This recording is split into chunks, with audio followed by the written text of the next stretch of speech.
तो इसमें very first question है हमारा, which of the following is not one of the field of application of photo electric shells.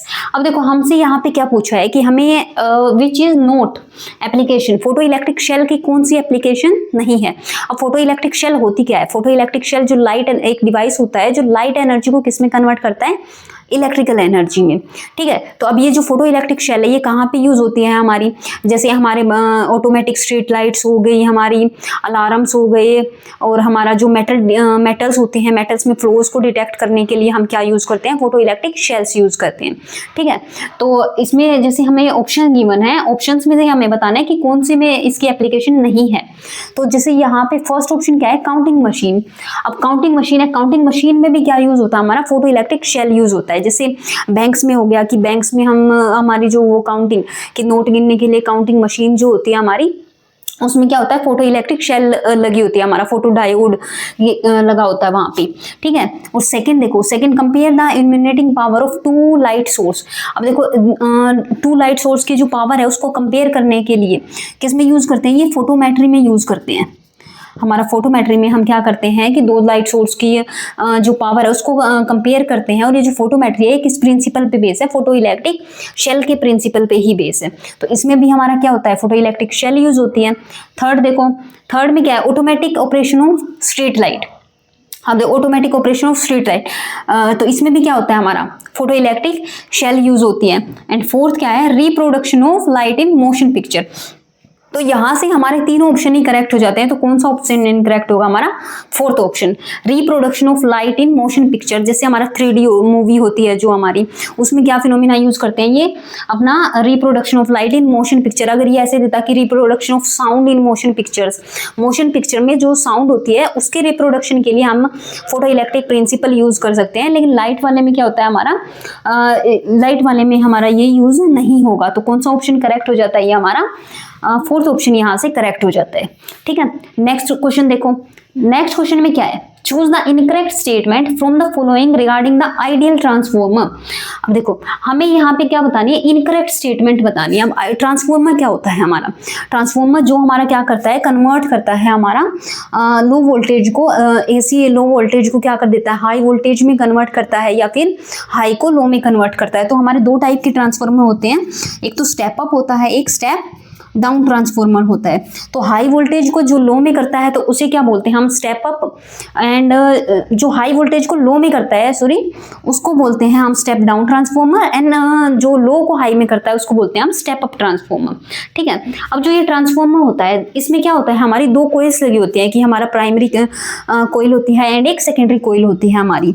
ठीक है, primary जिसको हम P1 से डिनोट करते थे, और हमारे सेकेंडरी को जैसे S1 से डिनोट करते थे, प्राइमरी एंड सेकेंडरी कोइल।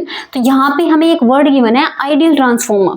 अब आइडियल का क्या मतलब है यहाँ पे, कि कोई भी एनर्जी लॉस नहीं हो रही है इसमें, कि जब ये वोल्टेज को क्या कर रहा है, कन्वर्ट कर रहा है हमारा, लो को हाई में या हाई को लो में, तो कोई भी एनर्जी का लॉस नहीं हो रहा है वहाँ पे, तो वो क्या होगा, आइडियल ट्रांसफॉर्मर। अब कोई भी एनर्जी का लॉस नहीं होगा तो ये जो प्राइमरी और सेकेंडरी कोइल है इनका जो रेजिस्टेंस है वो क्या बनाया जाता है, बहुत ही लो बनाया जाता है। तो यहाँ से जो फर्स्ट ऑप्शन ही हमारा क्या हो जाएगा, इनकरेक्ट हो जाएगा। तो यहाँ पे हमें इनकरेक्ट पूछा है, तो ये वाला ये ऑप्शन क्या हो जाएगा, करेक्ट है हमारा। अब देखो सेकंड ऑप्शन देख लो, सेकंड में क्या है, the core has infinite permeability. जो कोर होती है, जैसे ये हमारा जो इसकी जो कोर होती है अपने ट्रांसफॉर्मर की, सॉफ्ट आयरन कोर यूज करते हैं हम, इसमें क्या करते हैं, सॉफ्ट आयरन कोर यूज करते हैं। और जो सॉफ्ट आयरन कोर होती है हमारी, उसमें क्या होता है, उसकी जो परमिएबिलिटी होती है हमारी, मैग्नेटिक परमिएबिलिटी, वो क्या होती है हमारी, इन्फिनिटी होती है, बहुत ही हाई होती है परमिएबिलिटी। और हाई क्यों बनाते हैं इसकी परमिएबिलिटी, ताकि जो एनर्जी लॉस है वो क्या हो, कम हो। अब जैसे ट्रांसफॉर्मर है उसमें हमारे एनर्जी लॉस हो सकते हैं, जैसे एडी करंट के कारण कुछ लॉस होते थे हमारे, स्ट्रे लॉस होते थे, तो स्ट्रेसिस लॉस होते थे। उन लॉस को कम करने के लिए हम क्या करते हैं, सॉफ्ट आयरन का मटेरियल यूज करते हैं। तो ये कोर जो जिसकी परमिएबिलिटी क्या होती है, बहुत हाई। तो ये ऑप्शन तो करेक्ट है हमारा। थर्ड देखो, third leakage inductance is 0, leakage inductance. अब देखो आइडियल ट्रांसफॉर्मर है, हाई एफिशिएंसी चाहिए। अब हाई एफिशिएंसी चाहिए है तो हमारा जो लीकेज इंडक्टेंस है वो भी क्या होगा, हमारा बहुत कम होगा, 0 होगा। तो ये ऑप्शन भी करेक्ट है। एंड फोर्थ ऑप्शन भी हमारा क्या है, करेक्ट है, जिसमें क्या कह रहे हैं कि कोयल में क्या कर रहे हैं, फ्लक्स इंट्रोड्यूस कराने के लिए एक मैग्नेटोमोटिव फोर्स लगता है, ठीक है। तो इसमें क्या होता है, जैसे हमारा ये जो ट्रांसफॉर्मर होता है म्यूचुअल इंडक्टेंस के प्रिंसिपल पे बेस होता है।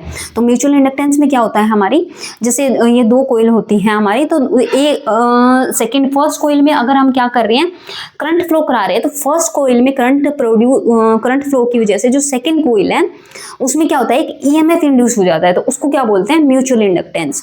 तो ये जो ट्रांसफॉर्मर है ये म्यूचुअल इंडक्टेंस के प्रिंसिपल पे काम करता है। तो ये ऑप्शन भी क्या हो जाएगा, करेक्ट। तो इनकरेक्ट पूछा था तो हमारा कौन सा ऑप्शन है यहाँ पे, ऑप्शन फर्स्ट ही क्या है यहाँ पे, करेक्ट है।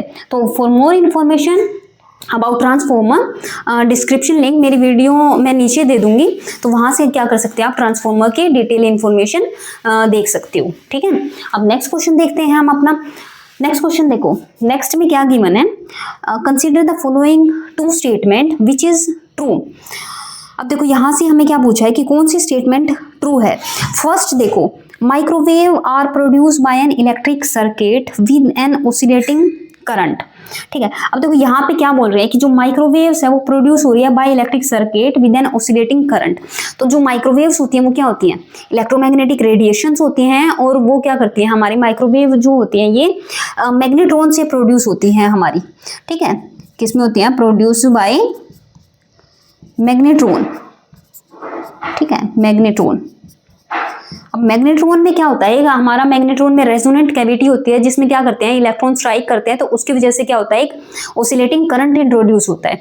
तो ओसिलेटिंग करंट इंट्रोड्यूस होता है तो वहां पे उस करंट की वजह से क्या होता है, इलेक्ट्रोमैग्नेटिक रेडिएशन प्रोड्यूस होती है, जिससे क्या होती है, माइक्रोवेव रेडिएशन प्रोड्यूस होती है। तो ये फर्स्ट ऑप्शन यहाँ से क्या हो जाएगा, करेक्ट। तो हमसे क्या पूछा था, ट्रू ही पूछा था, तो फर्स्ट ऑप्शन तो हमारा क्या है, करेक्ट है। सेकेंड देखते हैं, सेकेंड में क्या है, the ozone layer converts the UV radiation into infrared radiation. Ozone layer है, अब देखो ओजोन लेयर क्या करती है, यूवी रेडिएशंस को एब्जॉर्ब करती है, ना कि कन्वर्ट करती है। तो सेकंड ऑप्शन यहाँ पे क्या हो जाता है, गलत। तो हमसे क्या पूछा था, कौन सा ट्रू है, तो ओनली ऑप्शन फर्स्ट यहाँ पे क्या हो जाता है, करेक्ट हो जाता है, ठीक है। चलिए देखते हैं अब अपना नेक्स्ट क्वेश्चन। नेक्स्ट क्वेश्चन में देखो क्या गिवन है, the thickness of refractive index of air is 1.003। Air का रिफ्रैक्टिव इंडेक्स दे रखा है 1.003। The thickness of air column which will have one more wavelength of yellow light lambda is equal to 6000 angstrom then in same thickness of vacuum is. देखो अब यहाँ पे क्या given है कि which have one more wavelength of yellow light in vacuum, ठीक है। अब यहाँ पे हमें क्या गिवन है कि जो नंबर ऑफ वेवलेंथ्स है हमारी एयर मीडियम में वो क्या है, number of wavelengths in vacuum medium उससे क्या है, एक ज्यादा है, वन मोर वेवलेंथ, ठीक है। तो यहाँ पे अब हमें क्या करना है कि number of wavelengths in air, अब देखो हमने अगर मान लिया कि अब थिकनेस क्या है दोनों की सेम है, let thickness of air column, thickness of air column is x। अगर थिकनेस क्या है एयर कॉलम की x है तो नंबर ऑफ वेवलेंथ्स n क्या है हमारी, number of wavelengths in air column. Number of wavelengths कितनी हो जाएंगी इसमें, x बाई लैम्डा i। तो हम इसको लिख सकते हैं कि x by lambda i equal to क्या है, x वैक्यूम बाई x, दोनों की सेम थिकनेस है तो x ही आएगी, लैम्डा वैक्यूम प्लस 1। अब देखो लैम्डा एयर जो होती है हमारी, हमें पता है कि जो लैम्डा ए है वो क्या होती है हमारी, वैक्यूम बाय में म्यू रिफ्रैक्टिव इंडेक्स। तो ये चीज यहाँ पे पुट कर दो, क्या आ जाएगी अपनी, x बाई लैम्डा ए की जगह क्या आ जाएगा, लैम्डा वैक्यूम और mu equal to x by lambda vacuum plus 1। तो यहाँ से अगर हम x की वैल्यू फाइंड आउट करते हैं तो वो क्या आ जाएगी हमारी, लैम्डा वैक्यूम बाय में म्यू माइनस 1। और x क्या है हमारी, थिकनेस है हमारी एयर कॉलम की, x क्या है, थिकनेस, तो x ही हमें निकालनी है। तो यहाँ पे बस वैल्यू पुट कर दो, लैम्डा वैक्यूम, अब लैम्डा वैक्यूम कितनी गिवन है, 6000 एंगस्ट्रॉम। तो 6000 एंगस्ट्रॉम यानी 6000 इंटू 10 की माइनस 7 mm में म्यू क्या है 1.003, -1। अब ये 6000 एंगस्ट्रॉम था तो 10 की -10, और हाँ ये हमने क्या किया है 10 की -7, क्यों? क्योंकि आंसर क्या है हमारा mm में। तो यहाँ से अब हम क्या करेंगे 6000 इंटू 10 की -7 बाई में 0.003। तो यहाँ से जो हमारी वैल्यू आ जाएगी x की वो क्या आ जाएगी 2 mm। तो हमारा यहाँ पे फर्स्ट ऑप्शन जो हो जाएगा वो क्या हो जाएगा correct. If the bar magnet is placed in magnetic meridian then the value of BH when the north pole point towards its north and when its south pole towards north। अब देखो ये मैग्नेट वाले chapter से magnetism से question है हमारा, और magnetism देखो बहुत ही इंपॉर्टेंट टॉपिक है हमारा, उससे हमारे थ्योरेटिकल भी क्वेश्चंस बहुत बने हैं और as well as numerical portion भी। तो ये वाला चैप्टर जो है हमारा एस्टेट पॉइंट ऑफ व्यू से बहुत ही इंपॉर्टेंट है, ठीक है। अब देखो इसमें हमें एक कॉन्सेप्ट पता होना चाहिए न्यूट्रल पॉइंट का। मैग्नेट में एक न्यूट्रल पॉइंट होता है हमारा, ठीक है। देखो मैग्नेट में एक क्या होता है न्यूट्रल पॉइंट,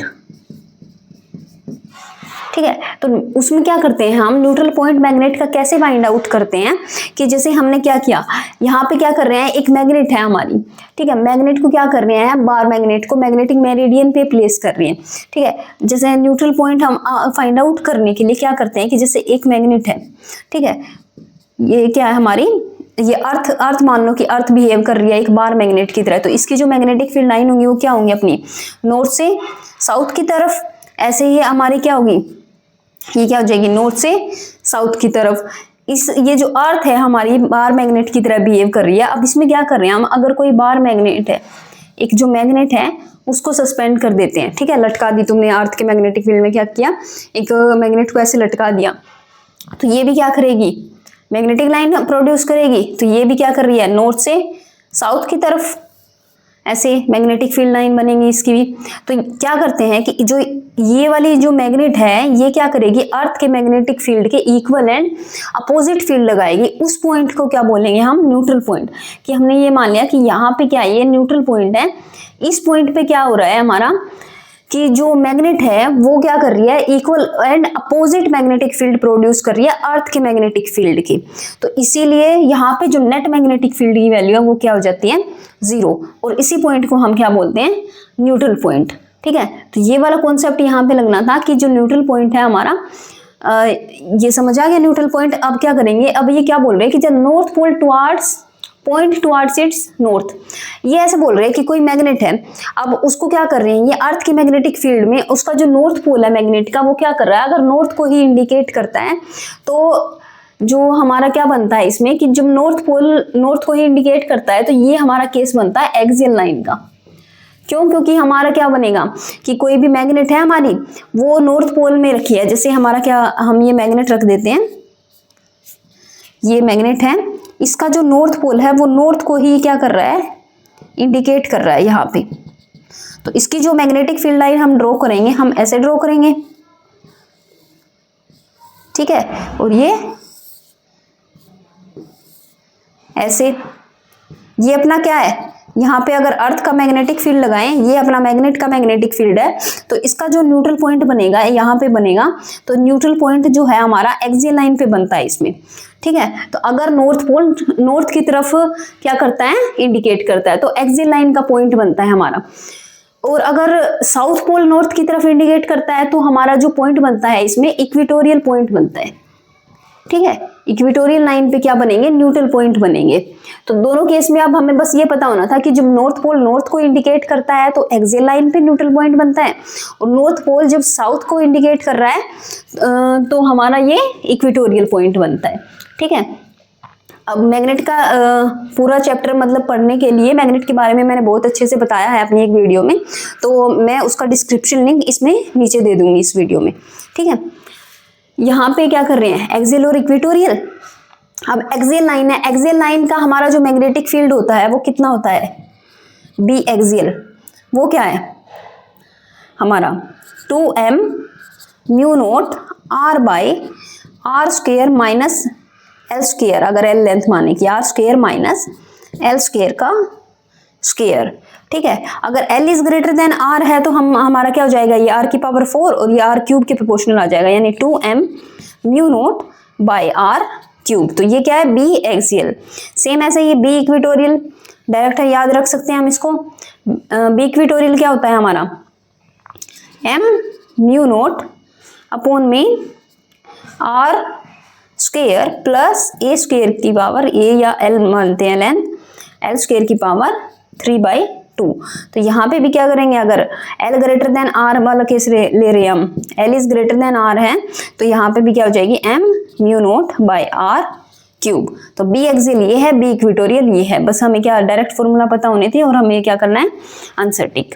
तो ये है यहाँ पे हमारा ऑप्शन डी है जो, वो क्या हो जाएगा, करेक्ट आंसर हो जाएगा फॉर दिस क्वेश्चन। चलिए अब अपन नेक्स्ट क्वेश्चन देखते हैं। हम नेक्स्ट क्वेश्चन देखो क्या गिवन है, 2 equal point charges Q1 equal to Q2 equal to 2 microcoulomb are located at x equal to 0 and y equal to 0.30। मतलब Q1 Q2 गिवन है 2 माइक्रोकूलम के, दोनों किस डिस्टेंस पे हैं, एक 0.30 पे है और एक -0.30 पे है। ठीक है, the magnitude and direction of the force that Q1 and Q2 exert on a third charge Q। Third charge कितनी वैल्यू है, 4 microcoulomb at x equal to 0.40 and y equal to 0। हमें क्या निकालना है, फोर्स निकालना है हमारा। जो ये दोनों चार्जेस हैं, इस Q वाले चार्जेस पे लगा रहे हैं। अब देखो ये दोनों चार्जेस हैं, ये मान लिया हमारा क्या है, Q1 है और ये हमारा क्या है, Q2 है। Q1 कौन से पॉइंट पे है, x equal to 0, y equal to 0.30। तो हमने मान लिया ये सेंटर है और यहाँ से ये वाला जो पॉइंट है ये बन गया 0 और 0.30 एंड Q2 कौन से पॉइंट पे हमारा, 0 और -0.30 पॉइंट पे। अब क्या बोल रहे हैं कि जो थर्ड चार्ज Q है वो 4 माइक्रोकूलम, वो है x इक्वल टू 0.40 पे। Third charge x equal to क्या है, 0.40 and y equal to 0 value पे, यानी थर्ड चार्ज रखा है हमारा यहाँ पे। ठीक है, अब देखो ये वाली जो डिस्टेंस है हमारी, Q1 की वैल्यू कितनी गिवन है, 2 माइक्रोकूलम और ये भी हमारा 2 माइक्रोकूलम, ये Q है हमारा 4 माइक्रोकूलम। ठीक है, यहाँ से देखो अब ये जो Q1 है, Q पे फोर्स कौन सी डायरेक्शन में लगाएगा, आउटवर्ड। तो ये हमारी क्या बनेगी, Q1 लगा रहा है, Q पे फोर्स, ये हमने मान लिया क्या है हमारा F1। ठीक है, सेम Q2 ले लो। अब Q2 Q पे कौन सी डायरेक्शन में फोर्स लगाएगा, आउटवर्ड। तो ये हमें मान लिया F2 कि Q2 फोर्स लगा रहा है कितना, F2। ठीक है, तो इनका जो रिजल्टेंट फोर्स बनेगा वो कौन सी डायरेक्शन में बनेगा हमारा रिजल्टेंट, ये वाला। ये हमने मान लिया F नेट जो रिजल्टेंट फोर्स है, Q1 एंड Q2 दोनों क्या लगा रहे हैं, Q पे। अब देखो ये वाली जो डिस्टेंस है ये कितनी है, 0.30, ये वाली डिस्टेंस कितनी है, 0.40। तो दोनों का पाइथागोरस करेंगे, 0.30 का स्क्वायर प्लस 0.40 का स्क्वायर रूट। ठीक है, तो यहाँ पे कितनी आ जाएगी ये डिस्टेंस, 0.50 और सेम यही डिस्टेंस 0.50 आ जाएगी। ठीक है, अब देखो ये अगर थीटा एंगल बना रहे हैं हमारा, तो ये वाला एंगल जो है ये भी क्या हो जाएगा, थीटा हो जाएगा। और ये अगर थीटा है तो ये भी थीटा है और ये वाला एंगल भी क्या हो जाएगा हमारा, थीटा। तो इसको कंपोनेंट में ब्रेक कर लो। अब इसको कंपोनेंट में ब्रेक करेंगे तो देखो ये वाला कंपोनेंट कौन सा बनेगा, अगर ये हमारा क्या है, F2 है, ये थीटा है, तो ये बनेगा F2 साइन थीटा और यहाँ पे बनेगा F2 कोस थीटा। और ये इसको भी कंपोनेंट में ब्रेक करो, ये क्या बनेगा, F1 साइन थीटा और ये क्या बनेगा, F1 कोस थीटा। तो F नेट जो है वो हमारा क्या आ जाएगा, F1 cos theta plus F2 cos theta. और जो F1 F2 है, F1 और F2 है, वे दोनों क्या है, सेम है। क्यों, क्योंकि दोनों चार्ज की वैल्यू क्या है, 2 माइक्रोकूलम 2 माइक्रोकूलम, दोनों सेम है। दोनों क्या लिख सकते हैं हम, K Q1, अगर हम क्या मान लें Q1 Q2 दोनों ही क्या है, Q है हमारे, तो K Q by R square, ये क्या हो जाएगा, F के इक्वल हमने मान लिया। ठीक है, तो जो F नेट है हमारा वो क्या हो जाएगा हमारा, F net F1 cos theta plus F2 cos theta. और F1 F2 क्या माने हमने, F माने हैं, तो ये क्या आ जाएगा 2F कोस थीटा। ठीक है, 2F कोस थीटा। अब क्या करो, कोस थीटा चाहिए अब हमें, कोस थीटा कैसे निकलेगा, ये हमारा थीटा है। ठीक है, तो यहाँ से हम क्या निकालेंगे, कोस थीटा निकालेंगे तो क्या आ जाएगा, 0.40 बाई में 0.50 यानी 4/5। तो यहाँ से वैल्यू पुट कर दो, 2F, F की वैल्यू क्या है, K Q by R square. तो 2 इंटू Q की वैल्यू कितनी है, 2 माइक्रोकूलम, 2 इंटू 10⁻⁶ इंटू Q यानी 4 माइक्रोकूलम, 4 इंटू 10⁻⁶ बाई में आर स्क्वायर। आर की वैल्यू कितनी है हमारी, 0.5 का स्क्वायर और इंटू में क्या है, कोस थीटा। कोस थीटा क्या है, 4/5। ठीक है, तो यहाँ से आप कैलकुलेट करें कितना हो जाएगा हमारा, 2 2 4 4 2 8 8 4 32 बाई में 32 इंटू 4 बाई में 0.5 का स्क्वायर और इंटू 5 और इंटू 10 की माइनस कितनी है, 12। ठीक है, तो यहाँ से अगर हम फोर्स कैलकुलेट करेंगे तो यहाँ से हमारा जो फोर्स निकल के आएगा वो आएगा 0.46 न्यूटन टोटल F नेट। ठीक है, और डायरेक्शन कौन सी है हमारी F नेट की, ये क्या है, पॉजिटिव एक्स डायरेक्शन, तो हमारा कौन सी डायरेक्शन हो जाएगी, पॉजिटिव एक्स डायरेक्शन। तो कौन सा ऑप्शन हो जाएगा यहाँ से करेक्ट, ऑप्शन फर्स्ट यहाँ से क्या हो जाता है, करेक्ट हो जाता है। ठीक है, अब सेकंड क्वेश्चन देखो, सेकंड में क्या, consider the following two statement, the right hand rule is used for induce current और EMF where the left hand rule refer to the force on the conductor. अब देखो यहाँ पे दो स्टेटमेंट गिवन है हमें, एक तो है right hand rule and Fleming's left hand rule. ठीक है, अब देखो इलेक्ट्रोमैग्नेटिक इंडक्शन वाले चैप्टर से मैंने बोला था कि इसमें क्या है, थ्योरेटिकल क्वेश्चन भी बनता है और अपना न्यूमेरिकल पोर्शन भी इंपॉर्टेंट है। ठीक है, तो ये चैप्टर क्या है, मैग्नेटिज्म वाले बहुत ही इंपॉर्टेंट है हमारे। देखो इसमें क्या बोल रहा है, राइट हैंड रूल जो होता है इंड्यूस करंट के लिए यूज होता है और लेफ्ट हैंड रूल फोर्स के लिए यूज होता है। ठीक है, तो ये स्टेटमेंट क्या है हमारी, ट्रू है। क्यों, क्योंकि हमारा क्या होता है, right hand rule and left hand rule, ये हमारा राइट हैंड रूल एंड दोनों ही क्या करते हैं, फोर्स फील्ड एंड ये हमारी करंट की डायरेक्शन, और ये वाला जो है हमारा ये भी क्या करता है, ये अपना फोर्स फील्ड और ये करंट की डायरेक्शन। ठीक है, लेकिन क्या होता है दोनों में डिफरेंस क्या होता है, दोनों ये FBI रूल पे बेस्ड है कि दोनों ही फोर्स फील्ड करंट, लेकिन जो राइट हैंड रूल है वो क्या करता है, करंट की डायरेक्शन को फाइंड आउट करने के लिए हम यूज करते हैं, जिसमें क्या होगा अपना फोर्स और फील्ड गिवन होता है। ठीक है, और जो लेफ्ट हैंड रूल है वो अपना केस में जिसमें करंट और फोर्स हमारा क्या होता है, गिवन होता है, और उसमें हम क्या निकालते हैं, अपना मैग्नेटिक फील्ड मतलब फोर्स की डायरेक्शन को फाइंड आउट करने के लिए हम क्या करते हैं, लेफ्ट हैंड रूल यूज करते हैं। ठीक है, और सेकंड ऑप्शन क्या बोल रहे हैं कि लेंज लॉ इज, तो ये वाला ऑप्शन तो करेक्ट हो गया। सेकंड है हमारा Lenz law is based on law of conservation of energy. तो लेंज लॉ क्या होता है हमारा, लेंज लॉ हमारा EMF is equal to minus d∅dt हम लेते हैं। ये क्या है हमारा लेंज लॉ, ये क्या बताता है कि जो ये EMF इंड्यूस होता है ये इसकी डायरेक्शन को फाइंड आउट करने के लिए क्या बताया था हमारा, ये लेंज लॉ आया था। ये इसमें क्या कहते हैं कि जो मैग्नेटिक फ्लक्स होता है उसकी हमेशा अपोजिट डायरेक्शन में क्या होता है, ये EMF इंड्यूस होगा। ठीक है, तो लेंज जो इसके अपोजिशन को अपोज करने के लिए ही हमेशा फील्ड इंड्यूस होगा, तो इसीलिए ये क्या कर रहा है, कंजर्वेशन ऑफ एनर्जी पे बेस है। तो ये दोनों क्या है हमारी ट्रू स्टेटमेंट है, तो यहाँ से हमारा जो दोनों ऑप्शन है वो करेक्ट हो जाएंगे, यानी थर्ड ऑप्शन क्या हो जाएगा, यहाँ से करेक्ट हो जाएगा। A particle moves in XY plane according to equation R equal to I minus 2JA cos omega t। Motion of particle हमें बताना है यहाँ पे कि कौन सा नहीं होगा। ये हमारा ट्रेजेक्ट्री से क्वेश्चन है क्लास 11th का, तो चलिए इसका सोल्यूशन देखते हैं। इसमें देखो क्या गिवन है हमें, ट्रेजेक्ट्री क्या गिवन है कि R वेक्टर गिवन है I minus 2JA cos omega T. ठीक है, अब 2 डायमेंशन में मोशन है हमारा XY प्लेन में, तो 2 डायमेंशन में हमें पता है जो R वेक्टर वो होता है वो क्या होता है, XI प्लस YJ। तो यहाँ से कंपैरिजन करेंगे तो X क्या हो जाएगा हमारा, A cos omega T and Y क्या हो जाएगा हमारा 2A cos ओमेगा टी। ठीक है, अब दोनों को अगर हम डिवाइड कर देते हैं कि X बाई Y, तो वो क्या हो जाएगा 1/2, यानी Y इक्वल टू 2X भी लिख सकते हैं हम। तो हम ये हमारी किससे कंपैरिजन कर सकते हैं कि Y equal to MX plus C, यहाँ पे M क्या है 2, तो ये किसकी इक्वेशन होती है हमारी, इक्वेशन ऑफ स्ट्रेट लाइन। ठीक है, तो स्ट्रेट लाइन मोशन तो हो सकता है, अब हमसे पूछा कि कौन सा नहीं होगा, तो फर्स्ट ऑप्शन तो करेक्ट है हमारा। ठीक है, अब सेकंड देखते हैं, सेकंड क्या बोल रहे हैं, पीरियोडिक है, इलिप्स है या फिर सिंपल हार्मोनिक मोशन है। अब देखो यहाँ पे x आ गया A cos omega T, y आ गया 2A cos ओमेगा टी। अब देखो यहाँ से वेलोसिटी कंपोनेंट अगर हम निकालें कि Vx हम निकालें dx बाई dt, तो ये क्या आ जाएगा minus A omega sine omega T, और Vy निकालेंगे तो वो क्या आ जाएगी dy बाई dt, तो ये क्या आ जाएगा minus 2A omega sine omega T. अब यहाँ से क्या करें, एक्सेलरेशन निकाल लो, एक्सेलरेशन Ax अगर निकालोगे तो वो क्या हो जाएगा अपना minus A omega square cos omega T, और Vy हमारा क्या हो जाएगा माइनस 2A ओमेगा स्क्वायर और ये कोस ओमेगा टी। ठीक है, ये Ay, यहाँ से अगर हम एक्सेलरेशन निकालें तो हमारा क्या हो जाएगा magnitude Ax square plus Ay square, तो दोनों को minus A omega square cos omega T और एक बार minus 2A omega square cos omega T. ठीक है, तो यहाँ से क्या आ जाएगा अपना A स्क्वायर ओमेगा की power 4 cos square omega T, और यहाँ से 4A स्क्वायर यानी 5A square omega power 4 cos square T, क्या आ जाएगा 5A square omega power 4 cos square omega T root. तो यहाँ से जो आ जाएगा हमारा क्या आ जाएगा root 5A omega square cos square omega T. ठीक है, कोस में यानी कोस ओमेगा टी। ठीक है, तो यहाँ से ये क्या आ जाएगा हमारा root 5A omega square cos omega T, और जो A कोस ओमेगा टी है वो हमारा क्या है x है, तो इसको हम x मान सकते हैं, तो ये क्या आ जाएगा रूट 5 ओमेगा स्क्वायर x। तो ax इक्वल टू क्या आ गया रूट 5 ओमेगा स्क्वायर x, और d square x by d t square is minus में omega square x equal to 0। वो किसकी इक्वेशन होती है सिंपल हार्मोनिक मोशन की, और सिंपल हार्मोनिक मोशन क्या होता है पीरियोडिक मोशन होता है, तो ये किसको रिप्रेजेंट कर रहा है हमारा सिंपल हार्मोनिक मोशन को, और सिंपल हार्मोनिक मोशन है तो पीरियोडिक भी होगा हमारा, तो सिंपल ये अपना सिंपल हार्मोनिक भी करेक्ट है, पीरियोडिक भी करेक्ट है, तो कौन सा करेक्ट नहीं है पूछा है, तो हमारा ऑप्शन यहाँ पे बी क्या हो जाएगा इनकरेक्ट हो जाएगा। ठीक है ना, अब देखो नेक्स्ट क्वेश्चन देखो, नेक्स्ट में क्या है choose the correct statement. If heat is supplied to an ideal gas in an isothermal process the gas will do negative work. यहाँ पे हमें ट्रू स्टेटमेंट बतानी है समय, ठीक है। सेकंड क्या है, Carnot engine is irreversible engine. And third है, for solid with a small expansion coefficient CP is greater than CV। And fourth option है, if heat is added to system it temperature must increase. ठीक है, अब देखो इनमें से correct बतानी है तो वन बाय वन चेक करते हैं। जैसे फर्स्ट है, फर्स्ट में क्या है, heat is supplied to an ideal gas. अब देखो फर्स्ट लॉ ऑफ थर्मोडाइनमिक्स के अकॉर्डिंग हमारा क्या होता है, first law DQ is equal to DU plus DW।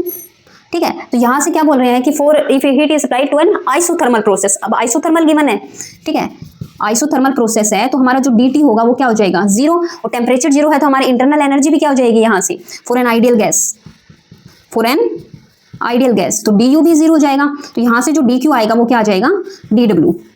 तो जितनी अमाउंट ऑफ हीट हम सप्लाई करेंगे उतना ही क्या होगा, वर्क डन होगा हमारा। तो हीट क्या कर रहे हैं, इसमें सप्लाई कर रहे हैं तो वर्क डन, हीट अगर पॉजिटिव है तो वर्क डन भी क्या होगा, पॉजिटिव होगा। लेकिन इन्होंने गिवन क्या है कि हीट सप्लाई कर रहे हैं लेकिन वर्क डन क्या है, नेगेटिव है। तो ऑप्शन फर्स्ट जो है वो क्या है, इनकरेक्ट है। सेकंड चेक करो, सेकंड में क्या है, Carnot engine is irreversible engine. अब देखो कार्नोट इंजन, देखो कार्नोट इंजन हम क्या बनाते हैं कि पीवी डायग्राम अगर हम लें उसमें हम क्या करते थे कि कार्नोट इंजन में हमारा ये पीवी कर्व बनती थी, ये हमारा आइसोथर्मल एक्सपेंशन को रिप्रेजेंट करता था। फिर ये क्या है, अपना एडियाबैटिक एक्सपेंशन, ठीक है, और ये हमारा क्या होता था, आइसोथर्मल कंप्रेशन, फिर अपना क्या था, एडियाबैटिक कंप्रेशन।